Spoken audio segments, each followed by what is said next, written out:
Hello, lovely. So, we're continuing our deep dive into the book Atomic Habits by James Clear. And this is day 8 of our look into this as we're working our way through the chapters.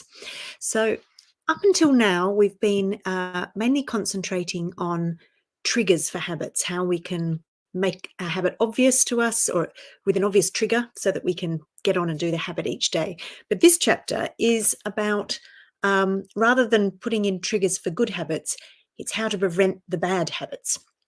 So one thing that they looked at, there's been several studies into people who have excellent self-control, which is something, of course, would be great to have to prevent us doing bad habits. And what they found is that they were actually no different from other people. They just structured their lives in a way that they didn't have to practice so much self-control, that they didn't have to use up their willpower. So they made sure that they didn't put themselves into tempting situations, because that would then require willpower to not do the thing.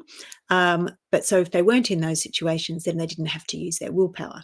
And there is a theory, he doesn't mention it in this book, but it's a theory I've come across before, that we have a limited amount of willpower each day, pretty much. You know, we might wake up with all the best intentions, but if we're constantly tempted and we're having to use that willpower to resist, then, you know, as the day goes on, that becomes harder and harder because we have less willpower left at the end of the day. That makes sense to me. It may, you know, hopefully it does for you as well. So if that's the case, it makes sense that if people manage to not put themselves in tempting situations and they're not having to use their willpower, then it's much easier for them to avoid whatever that bad habit is in the first place.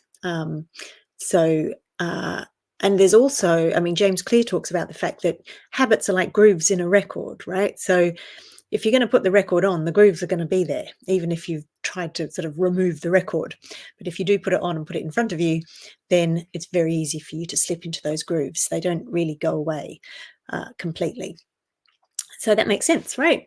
So if you're someone trying to give up smoking, if you surround yourself with other smokers and free cigarettes, you're having to practice an awful lot of willpower every day to not smoke those cigarettes. Whereas if you can't see them and you're around people who don't smoke, it's going to be so much easier for you. Now, I know all this sounds like common sense, yet we still put ourselves in these situations.